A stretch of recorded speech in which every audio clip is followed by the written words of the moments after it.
자, 이제 하향 여과 현상을 보겠습니다. 13번이죠. 지금 이 임대료 보조 과정에서 이제 여과 현상이 나타나죠. 그러니까 이 하향 여과라는 것은 이제 소득 수준이 높은 사람이 살던 주택이 이제 낡아지면서 소득 수준이 낮은 사람이 사는 주택으로 바뀌는 거죠. 근데 이제 이런 식으로 소득 수준이 낮은 사람들이 어떤 이유로 이제 소득이 증가하는 거예요. 뭐 임대료 보조를 받든 어떻게 되든 실질 소득이 증가하게 되면은 수요가 증가하게 되거든요. 달동 내 수요가 증가하면은 임대료가 올라가서 고가 주택이 이제 여과 현상이 이렇게 나타나는 겁니다. 자, 이렇게 되는 건데 일단 틀린 것을 찾는데요. 1번에 수요자에 대한 보조금의 지원은 실질 소득을 증가시켜 저가 주택의 수요를 증가시킨다. 맞죠? 다음에 단기적으로 공급 곡선이 수직이라면 주택 보조금에 의한 수요 증가는 가격 상승을 초래하고 보조금 혜택이 임대인에게 모두 돌아가게 되죠. 이게 수직이라면 그렇습니다. 다음에 3번 단기적으로 저가주택 수요 증가에 의해 임대료가 상승하더라도 장기적으로 하향 여과에 의해 공급이 증가하여 임대료가 하락하게 되므로 임차인이 혜택을 보게 되고요. 공급자에게 보조금을 지급하게 되면 공급 비용의 감소로 임대료가 하락하게 되어 임차인이 혜택을 보게 될 수도 있습니다. 5번이 틀렸나요? 주택 부정률이 심한 경우에는 임대주택 생산자에게 보조하는 방식보다 임차인에게 보조하는 것이 더 효과적이다. 이거 틀렸죠? 주택 부정률이 심한 경우에는 생산자 보조가 더 필요합니다. 그래서 5번이 틀렸고요. 다음에 14번은 여러분이 봐주시고요. 15번을 보겠습니다. 주택의 여과 과정에 대한 설명 중 틀린 것은 1번에 상향 여과란 저급주택이 수선 또는 재개발되어 상위 계층의 사용으로 전환되는 것을 말한다. 맞죠? 수선 또는 재개발돼서 소득 수준이 높은 사람 사용하는 것 밖에 거 맞고요. 그 다음에 하향 여과가 발생하면 전체적인 저급주택량은 원래 수준보다 많아진다. 이게 하향 여과가 발생하면 여기 이제 이게 이 빨간 거죠, 이거. 이렇게 하향 여과가 발생한 저급주택의 양은 많아지는 거죠. 그 다음에 일정 수준 이하의 주택 신축 공급이 제한되면 일정 수준 이하의 주택이 바로 뭐예요? 저급주택이요. 저급주택 신축 공급이 제한되면 일정 수준 이하의 주택 공급, 그러니까 저급주택 공급은 하향 여과에서 발생한다는 것과 관련된다. 그죠? 이게 저급주택 시장에서의 공급 증가는 하향 여과를 통해서 나타납니다. 그 다음에 상향 여과는 소득 증가 등으로 인해 저가주택에 대한 수요가 증가할 때 나타난다. 이게 틀렸어요. 소득 증가 등으로 인해서 저가주택 수요가 증가할 때 나타나는 것은 하향 여과요. 상향 여과가 아니고, 그래서 틀렸고요. 그 다음에 하향 여과가 발생하면 전체 주택에서 저급주택이 차지하는 비중이 늘어나겠죠. 정답은 4번이고요. 그 다음에 16번은 여러분이 봐주시고요. 17번을 보겠습니다. 주거 분리와 여과 과정에 있어서 나타나는 여러 가지 현상에 대한 설명이다. 틀린 것은 1번에 도시에서 중고소득층의 주거지역과 저소득층의 주거지역이 서로 분리되고 있는 현상을 주거 분리라 한다. 맞죠? 그 다음에 주거 분리의 원인으로 외부 효과를 들 수 있으며 저급주택 지역에서는 부의 외부 효과 때문에 수선을 하지 않고 그대로 두는 것이 유리할 수 있다. 저급주택 지역에서는 그럴 수가 있죠. 이 수선비가 더 많이 발생할 수가 있잖아요. 가치 상승보다. 그래서 불량주택이 되는 거죠. 그리고 불량주택은 시장 실패가 아니다. 이렇게 기억을 해야 되고요. 다음에 3번은 어떤 지역에 저급주택의 수요가 증가하는 경우에 저급주택의 신축을 장려하는 정책이 활성화될수록 하향 여과는 활발하게 진행된다. 이러면 안 되죠. 3번 틀렸죠. 저급주택의 신축이라는 게 뭐겠어요? 흐름한 주택. 그러니까 막 반짝 뭐 이런 그런 그러한 저급주택의 신축이 많이 지어지게 되면은 이런 시장에서 주택 부족 현상을 못 느낄 거 아니에요. 그러면은 고급주택 시장에서 하향 여과가 안 될 겁니다. 3번 틀렸고요. 다음에 4번에 주변 부동산의 유지 보수가 잘 되어 있다면 인근 지역의 부동산도 외부 효과에 의해 이득이 있다. 그렇죠? 정의 외부 효과가 나타나는 거죠. 그 다음에 저소득층 가구들은 가능한 한 고급주택 지역 가까이에 위치하려고 하면 물론 이 중 선호도가 가장 높은 지역은 고소득 주거지역이 되고 가장 낮은 지역은 저소득 주거지역이 되고요. 그래서 정답은 3번이었고요. 자, 이제 넘어가시면은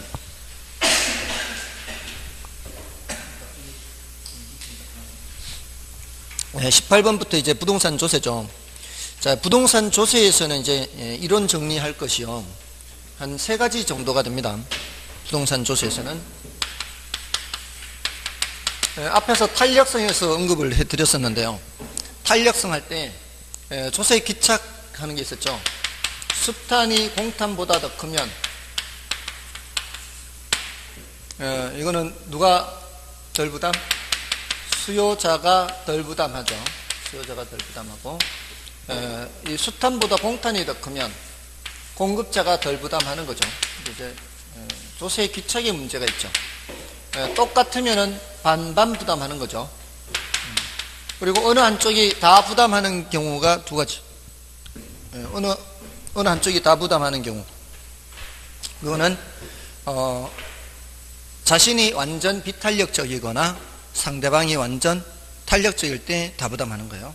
그리고 자기가 하나도 부담하지 않는 거는 자신이 완전 탄력적이거나 상대방이 완전 비탄력적일 때, 이때 자신은 하나도 부담하지 않는 거죠. 자, 요 조세 기착의 내용이 이제 하나 정리할 내용이고요. 그 다음에 이제 자원 배분 효과예요. 자원 배분. 아까 자원 배분 왜곡이다 이런 말 했죠. 공급 곡선이 비탄력적일수록 자원 배분 왜곡은 적다. 탄력적일수록 자원 배분 왜곡은 크다.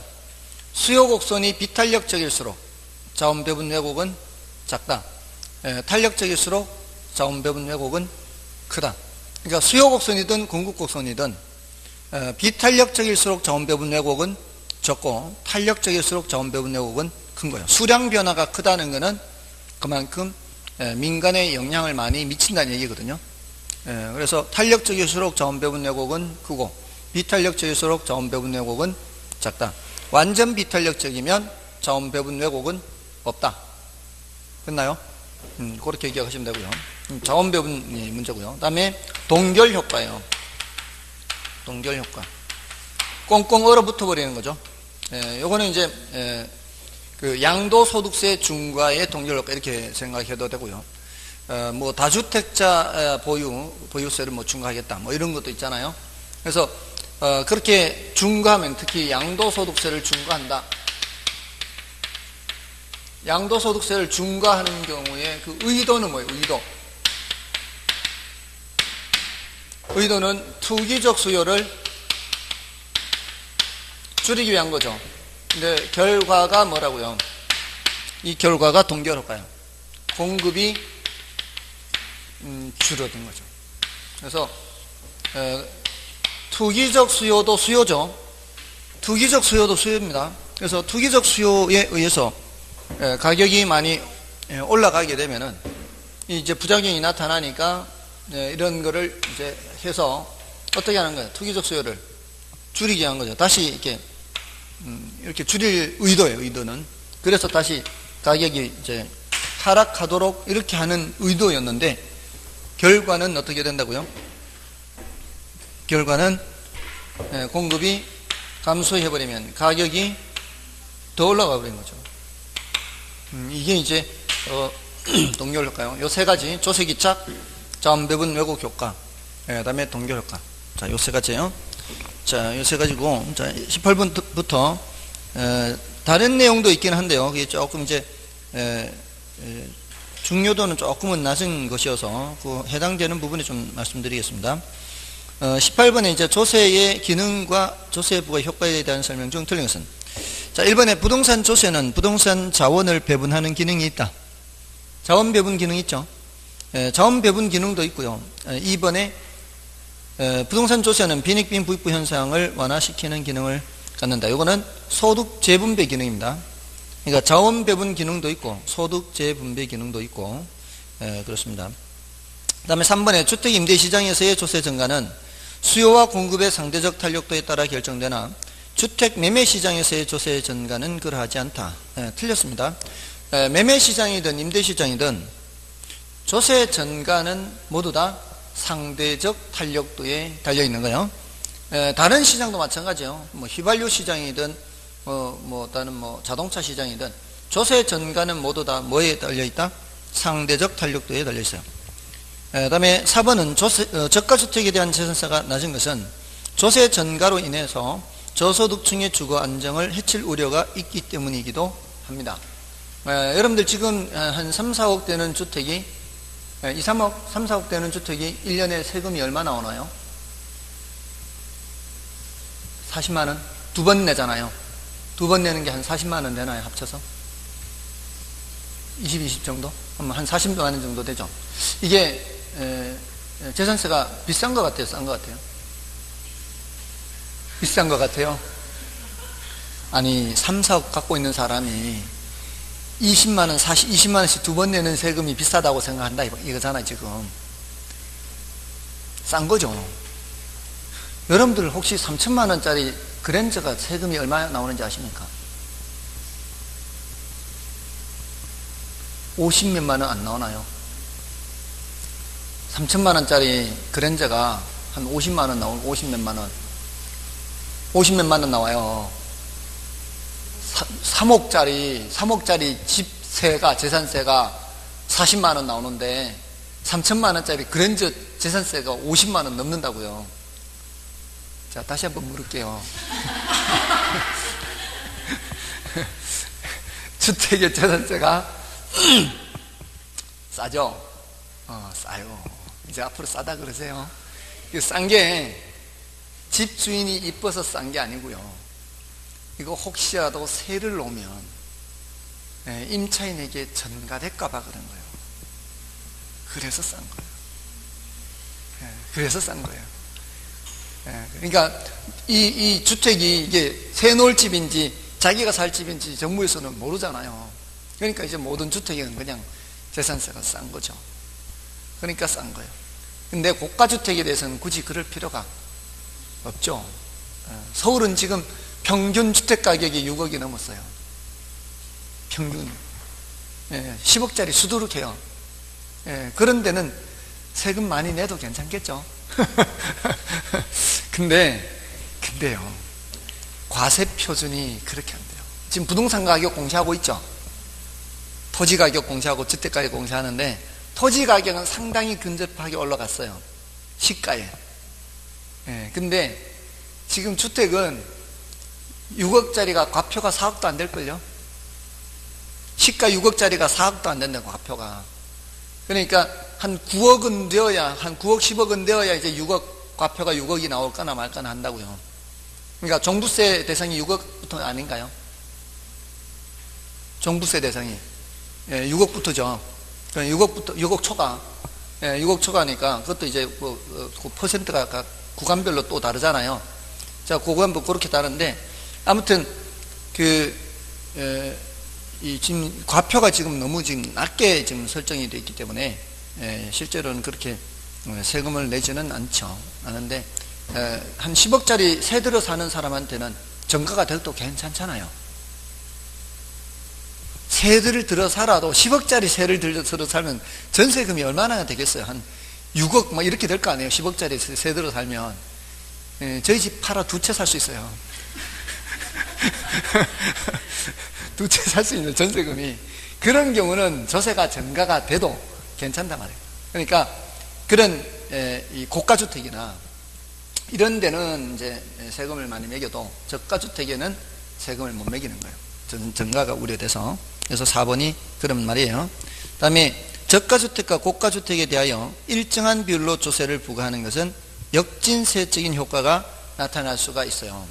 그래서 이런 효과가 나타날 수 있기 때문에 일률적으로 매기면 그래서 이게 고가주택에 대해서는 더 많이 저가주택에 대해서는 적게 이렇게 해야 그런 효과가 나타나는 것을 사전에 차단할 수가 있어요.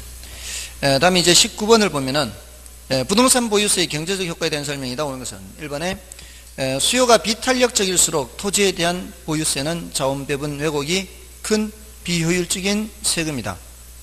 비탄력적일수록 아까 뭐라 그랬어요? 비탄력적일수록 자원배분 왜곡은 적다 그랬죠? 예, 그래서 틀렸고요. 그 다음에 공급이 비탄력적일수록 토지에 대한 보유세는 자원배분 왜곡이 큰 비율적, 이것도 마찬가지죠. 수요든 공급이든 비탄력적일수록 자원배분 왜곡은 적습니다.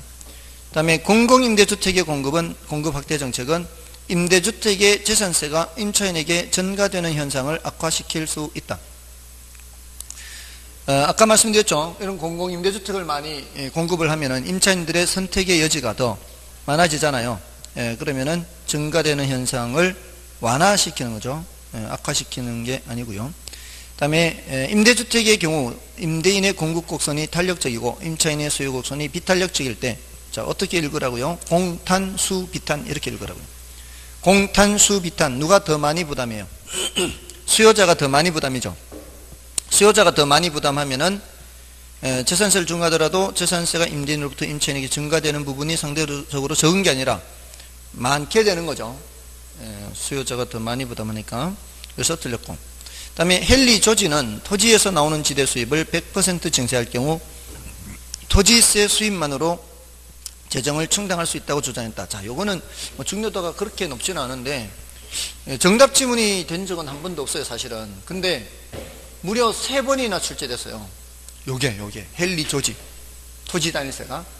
이게 뭘 이제 말하는가 하면은, 여러분 이게 이 고전학파는 토지의 공급 곡선을 물리적 공급으로 봐서 수직으로 봤거든요. 수직. 이 수직일 때는 여기서 생산 요소 공급이에요. 지난번에 저도 생산 요소 공급자라고 하지 않았었나요? 제가 생산 요소 공급자. 그래서 생산 요소 공급자인 제가 하루 일할 때, 이틀 일할 때, 3일 일할 때, 추가적으로 일할 때마다 강도가 점점 더 세진다고 하지 않았나요? 하루하루 일할 때마다. 그래서 저의 총 강도는 이만큼인데 고맙게도 돈은 이만큼 받는다 그랬죠. 그래서 요만큼은 뭐라 그랬어요? 저한테도 잉여가 있다 그러지 않았나요? 요걸 무슨 잉여? 경제지대라 그랬죠. 경제지대. 지대라는 표현을 썼잖아요. 그러면서 이 전국의 결혼 강사들이 부족하면은 제가 굉장히 바라는 거라 그랬잖아요. 결혼 강사 공급이 안 되면은 몸값이 올라간다고요. 그럼 잉여가 많아진다 그랬잖아요. 정말 제가 기대하는 바는 모든 결혼 강사들이 자연사하고 저 혼자 남아서 독식을 하는, 독식을. 이 전부 다 뭐라고 이게? 전부 다 잉여, 전부 다 잉여. 했잖아요. 고전학파는 토지의 공급 곡선을 수직으로 봤어요. 그러니까 고전학파는 지대를 다 뭐로 봤어요? 다 잉여로 봤어요, 잉여. 불로소득. 여기에 세금을 100% 매기는 거예요, 불로소득. 그리고 수직이잖아요, 이게. 수직이면은 자원배분 왜곡이 있어요, 없어요? 자원배분 왜곡도 없잖아요. 지금 계속 이 비탄력적인 수직이니까 자원배분 왜곡도 없고 불로소득에다가 100% 세금 매기고 다른 종류의 세금은 싹 없어요. 요거 딱 한 종류의 세금만 매기는 거예요. 요걸 토지 단일세라 그래요. 토지 단일세. 그런 주장을 했던 거예요. 그럴듯하죠. 근데 현실적으로는 토지의 물리적 공급이 아니라 경제적 공급이기 때문에 자원배분의 왜곡이 생길 수밖에 없어요. 그러니까 함부로 못하는 거죠. 자, 그런 얘기예요. 자, 이제 넘어가셔서 20번, 21번, 20번 여러분이 봐주시고요. 21번은 그 4번 지문이 어려워요. 4번 지문이 난이도가 높으니까 요거는 이제 참고로 본다 생각하시고요. 나머지 지문을 보시면 되고요. 그다음에 22번을 보겠습니다. 다음 그래프는 조세를 부과한 경우의 효과를 나타내는 것이다. 다음 설명 중 틀린 것은 1번에 P0와 Q0는 각각 조세 부과 전 균형 가격과 균형량이다. 맞죠? P0, Q0 조세 부과 전 균형 가격과 균형거래량. 조세를 부과한 후 균형량이 Q1으로 감소하죠. 조세를 부과하면 이제 S0가 S1으로 이동하게 됩니다. 다음에 단위당 P1-P2의 조세가 부과되었어. 그 위에 P1에서부터 P2까지 그 높이 차이 있죠. 높이 차이가 뭐예요? 바로 조세의 크기입니다. 그게 바로 공급곡선이 위로 올라간 높이예요. 공급곡선이 위로 올라간 높이가 바로 조세 부과된 크기입니다. 근데 가격은 P0까지만 올라갔죠. 가격은 P0까지만, 가격이 지금 P1으로 올라갔죠. 그 높이가 이제 올라간 거예요. 그 다음에 이 그래프상 수요자 부담은 P0 마이너스 P2가 된다. 수요자 부담은 P0 마이너스 P2가 아니고 P1 마이너스 P0죠. 원래 P0에서 가격이 P1으로 올라갔잖아요. 그 가격 올라간 만큼이 수요자 부담이에요. 그래서 4번 틀렸고요. 그 다음에 조세 부과 후 수요자 부담 가격은 이전보다 상승하고 공급자의 세후 가격은 이전보다 하락하게 되는 거죠. 됐나요? 잘 기억하세요. 세후는 하락하는 겁니다. 밑으로. 그래서 정답은 4번이었나요?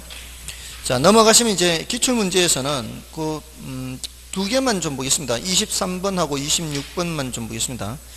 자, 23번에 임대료 규제가 임대주택시장에 미치는 효과에 관한 설명으로 틀린 것은 다만 단기적으로 다른 조건은 일정하다고 가정하고요. 1번에 균형임대료보다 임대료 상한이 높을 경우 균형임대료와 공급량에 아무런 영향을 미치지 않는다. 그죠? 아무 효과가 없는 거죠.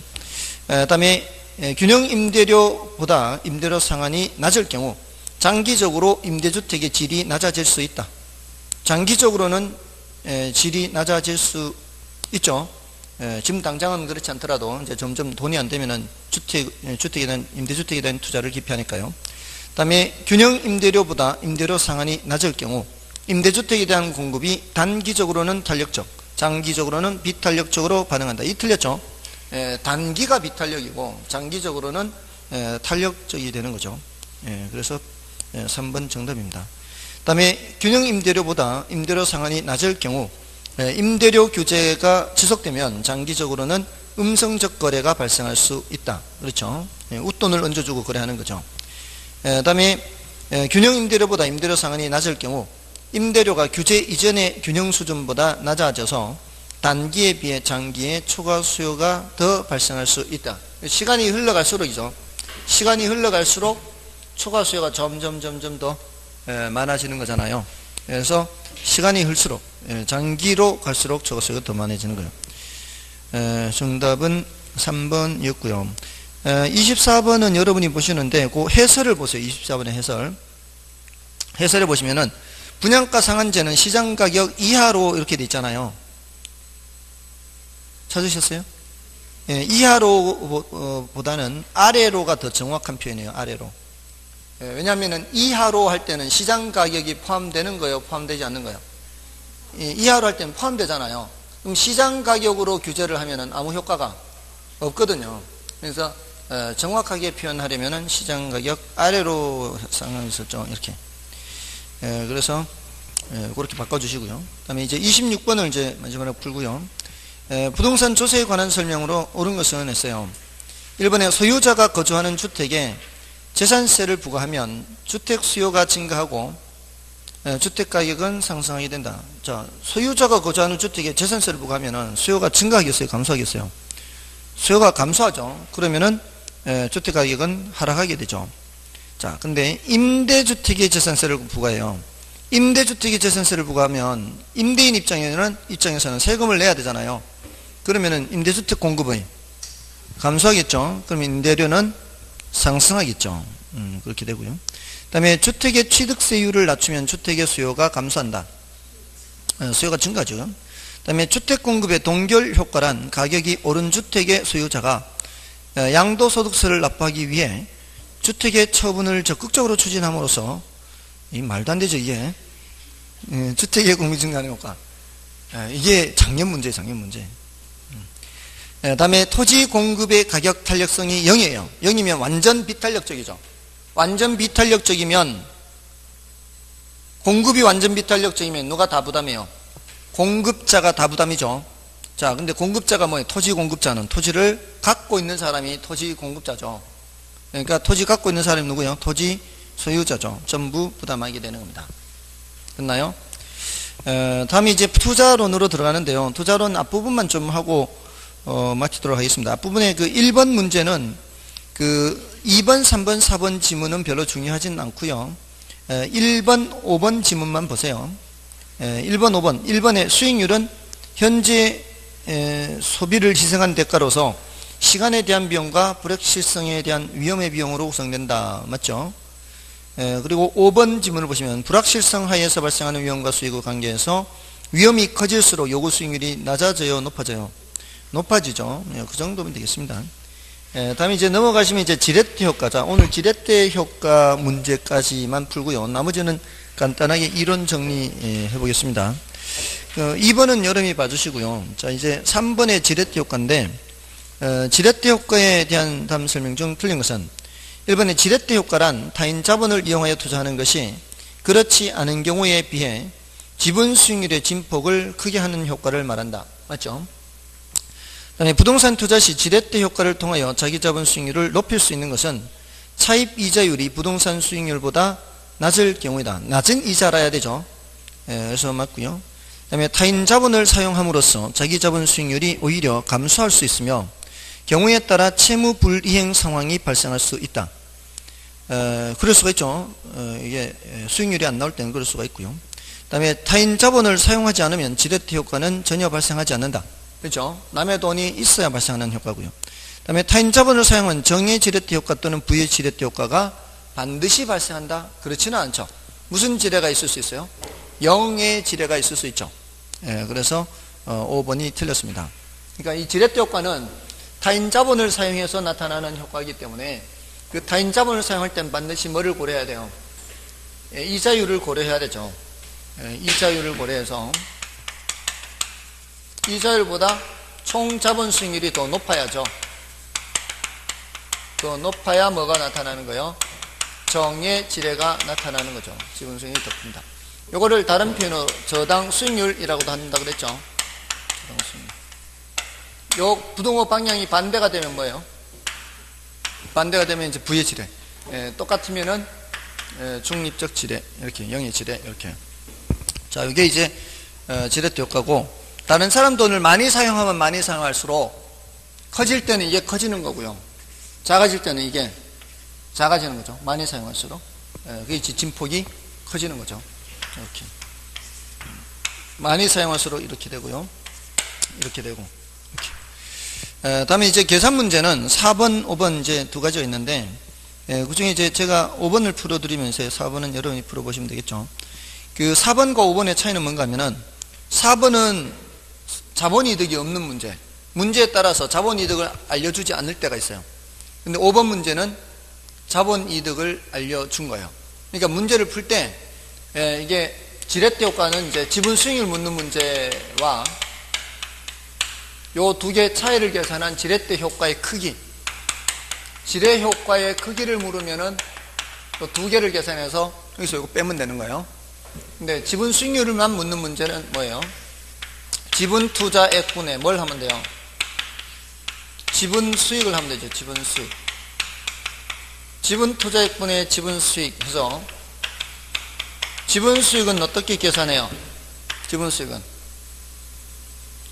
총 자본 수익에서 이자 빼는 거죠. 근데 그 총 자본 수익이 뭐와 뭐의 합으로 되어 있어요?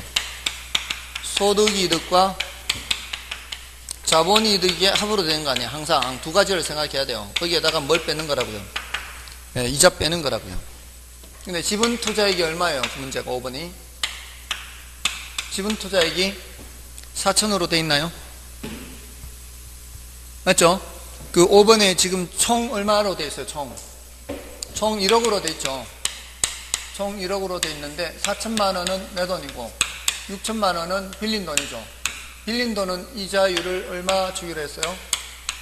8% 주기로 했고요. 1억으로 번 게 얼마예요? 번 게. 순영업 소득 얼마예요?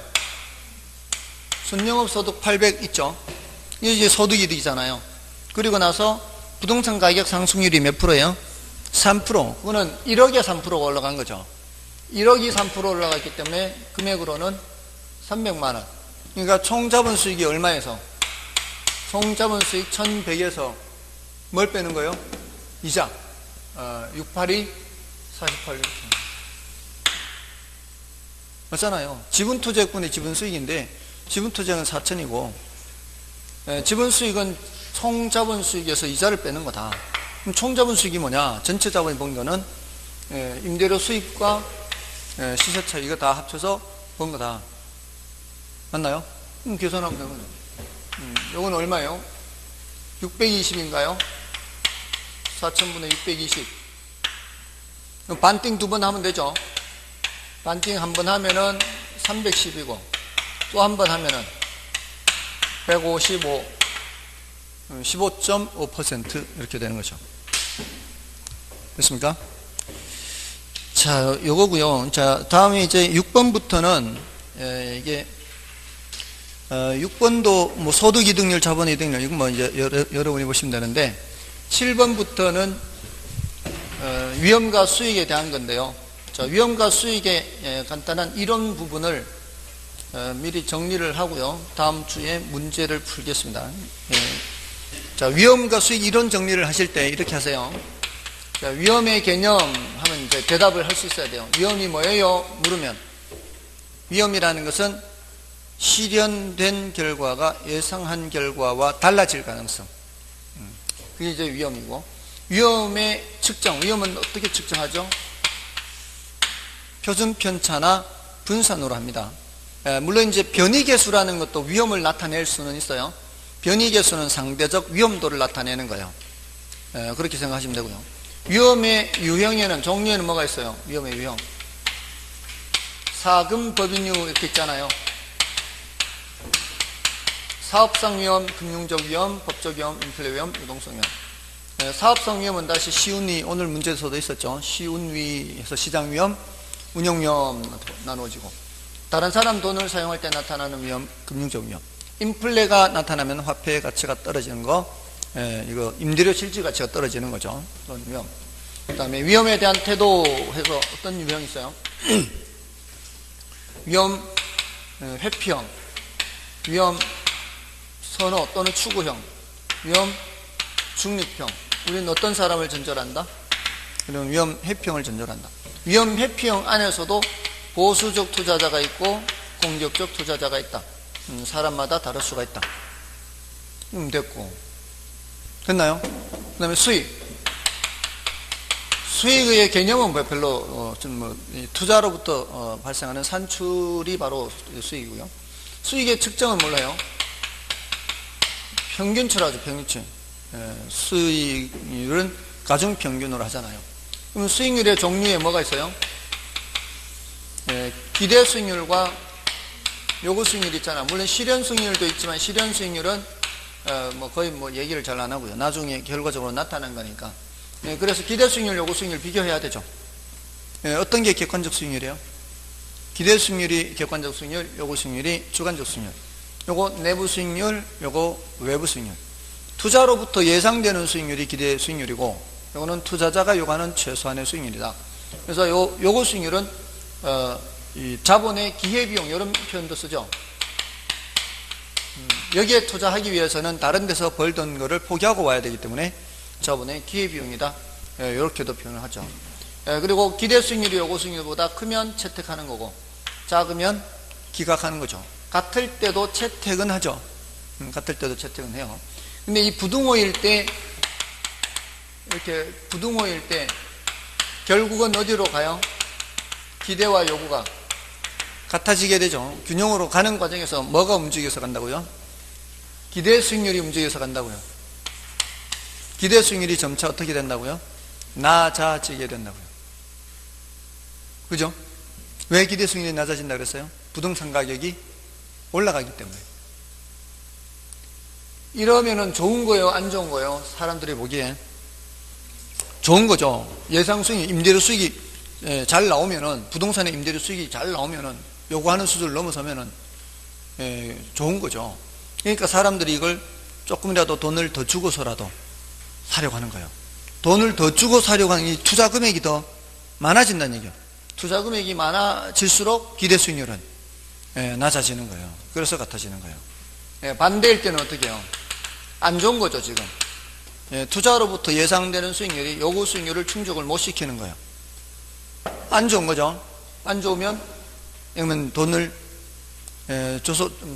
덜 주고 사려고 하겠죠.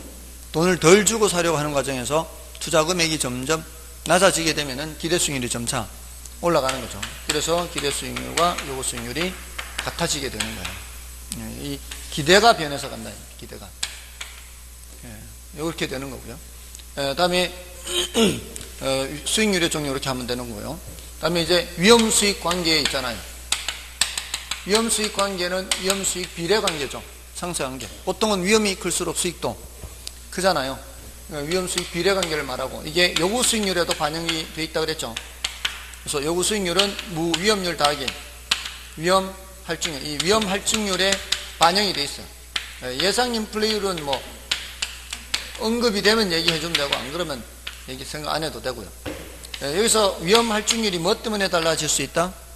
이거는 시장 위험에 따라서도 달라질 수가 있고, 개별 투자안에 따라서도 달라질 수 있고, 위험에 대한 태도에 따라서도 달라질 수 있다. 그래서 보수적 투자자와 공격적 투자자 중에서 동일한 위험 증가에 대해서 누가 더 높은 수익을 요구한다? 보수적 투자자가 더 높은 수익을 요구한다. 동일한 위험 증가에 대해서. 그래서 위험 수익 관계 정리하면 되고요. 그죠? 그러니까 이 위험에 대해서 정리, 수익에 대해서 정리, 위험 수익 관계에 대해서 정리. 그 다음에 마지막으로 위험 관리 기법이에요. 위험 관리 기법. 위험은 가능한 한 부담하지 않는 게 좋잖아요.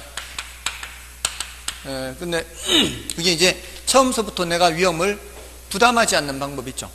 처음서부터 내가 위험을 부담하지 않는 방법은 뭐가 있어요? 처음부터 위험한 투자를 제외하는 거죠. 그리고 나한테 발생한 위험을 상대방한테 전가시키면 돼요. 임대인이 임차인한테 인플레 연동 임대차 계약을 맺던가, 대출자가 차입자한테 변동금리로 대출을 해준다거나, 또는 보험에 가입한다거나, 이런 것들이 위험을 정리하는 거예요. 다음에 이 두 개 대칭적인 게, 하나는 보수적 예측, 기대 수익률을 이제 하향 조정하는 방법이고, 하나는 요구 수익률을 상향 조정하는 방법이죠. 기대 수익률, 요구 수익률 이렇게. 그래서 하나는 이제 보수적 예측이고, 하나는 위험 조정 할인율을 사용하는 방법이에요. 보수적 예측은 기대 수익률을 하향 조정하는 방법이다. 위험 조정 할인율은 요구 수익률을 상향 조정하는 방법이다. 이렇게 나타낼 수가 있죠. 그래서 얘는 위험할수록 할인을 많이 하겠다는 얘기죠. 위험할수록 할인을 많이 해서 현재 가치를 낮추어서 계산하겠다. 그랬는데도 불구하고 괜찮아 보인다면 투자하겠다는 게 위험 조정 할인율. 다음에 민감도 분석 있죠. 민감도 분석은 투자의 결과치에 영향을 미치는 여러 투입 요소들이 있는데, 그 중에 어느 하나가 변했을 때 결과치가 얼마나 민감하게 변하는지를 보고 민감하게 반응하는 것을 집중적으로 관리하겠다는 겁니다. 이게 민감도가 클수록 위험도가 높다, 이렇게 볼 수가 있고요. 그 다음에 포트폴리오가 있죠. 포트폴리오는 위험을 줄이는 방법이죠. 근데 모든 위험을 줄이는 건 아니죠. 체계적 위험은 줄일 수가 없고 비체계적 위험만 줄일 수가 있죠. 그래서 포트폴리오는 이제 워낙 중요하니까 또 따로 단원을 해서 정리를 해야 되고요. 자, 요 내용들이에요. 물론 이제 위험의 개념 앞에 부동산 투자의 장단점이라는 게 있죠. 부동산 투자의 장단점에서 장점에 지레트 효과, 조금 전에 계산했던 지레트 효과라는 것도 있고, 또는 인플레 해치 효과도 있죠. 보통 인플레가 발생할 때 부동산 가격도 함께 올라가기 때문에 인플레로부터 보호하는 기능, 또는 소득 이득만 얻는 게 아니라 자본 이득도 얻을 수가 있고, 또는 절세 효과가 있어요. 순대이감, 우리 과세 대상 소득 계산할 때 이감, 이자 비용과 감가상각비를 비용 공제를 하죠. 그런 경우에 비용 절감 효과가 있다, 절세 효과가 있다, 이런 여러 가지 효과가 있죠. 부동산 투자의 장단점에 몇 가지 정도 있어요. 그러니까 이런 정도 체크하면 이제 위험 수익까지 이런 정리가 되는 거죠. 이런 식으로 정리하시면 돼요. 됐나요? 그래서 문제 풀이는 다음 주에 하고요. 다음 주는 이제 바로 146쪽에 있는 7번부터 문제 풀이 들어가겠습니다. 다음 주는 어디까지죠?